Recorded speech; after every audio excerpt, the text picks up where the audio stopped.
So I love the trailer. It's kind of a nice palate cleanser to wash the taste of the prequels out of our mouths. It gives us a sense of the tone and style that J.J. Abrams is going for, and it's a tone that I very much like. It's dark, and I think Star Wars is actually at its best when it's dark, like in Empire Strikes Back and the execution of Order 66 in Episode 3. I thought the trailer was absolutely excellent, but everybody's focusing on the lightsaber. Why aren't they focusing on the garbage can that the girl drives around, or the robot on a soccer ball? Like, they're fixated on that lightsaber, but there's a lot of other dumb stuff in the trailer. So I've never been the world's biggest Star Wars fan, so like the trailer was good. It was fine. Like it looks like it'll be a quality movie. The cinematography of it looked really well. But like where was Luke? Where was Han? Where was Leia? Everybody like, wow, Millennium Falcon! And I'm like, it's a spaceship. It's a computer generated spaceship. I find your lack of faith disturbing. I was very encouraged by the fact that everything looks like Star Wars. Like, you go back to the Phantom Menace trailers and all those early prequel stuff, it didn't look anything at all like Star Wars anymore. But this, they nailed the look and feel. So this trailer was perfect. J.J. Abrams, you did an awesome job because you did not spoil anything about the story. We don't even see some of the main characters. We see maybe like one main character.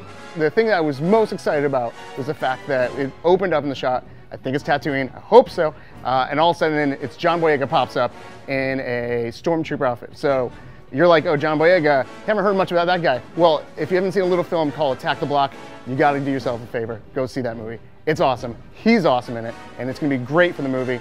I am all about that new lightsaber, the fiery blade and the crossguard, which a lot of people are saying, that's not realistic. But don't you remember, it's an evil space wizard holding it. So rethink that statement. We've kind of forgotten, maybe, that the original Star Wars movies were brilliant adventures. They were so much fun, and I really feel like J.J. Abrams is getting that, if this trailer is anything to go by. Look at that last shot.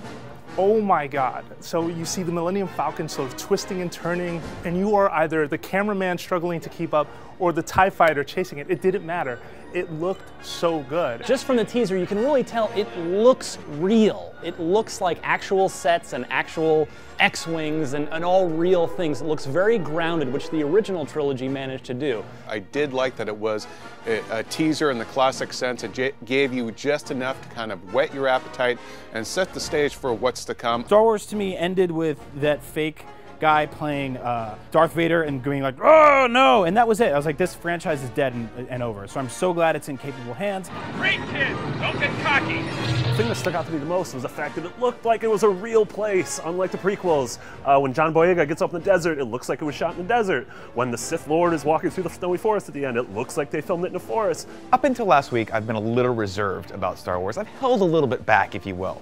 But that all got obliterated the second I saw the Millennium Falcon just scream at you. And then we follow him down, past 2 TIE fighters, boom, I'm in. Sign me up. When can I start waiting in line? I think it's a really smart choice to leave out the original characters for now. We know they're coming. Intriguing glimpses of all these new people. And mostly I really like all the looks at the stormtroopers. What excited me most about the Star Wars trailer was actually that one shot of the 3 X-Wings hovering just over the surface of the planet and seeing how they were beat up and dinged up and dirty and dingy. And that reminded me of the Star Wars universe that was a lived-in galaxy that characterized the original trilogy. I even like the crazy cross-hilt lightsaber because of its awesome kind of burning effect. Like, it looks like really old and like archaic. So hopefully that came out of the Tomb of Revan or something. I also can't wait to see how that lightsaber is practical in combat.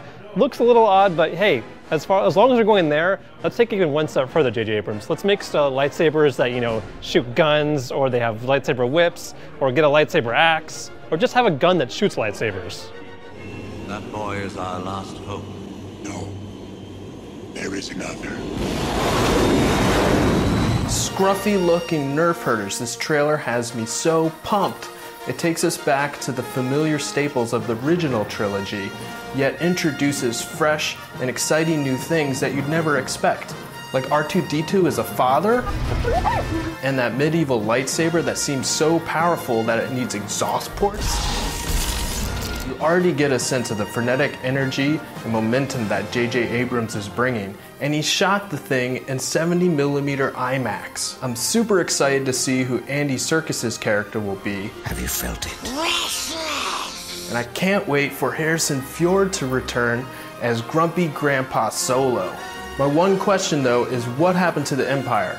I guess they stayed in power even after we blew up the Death Star? Also, does anyone else think that Oscar Isaac bears a striking resemblance to that snowspeeder pilot in Empire Strikes Back?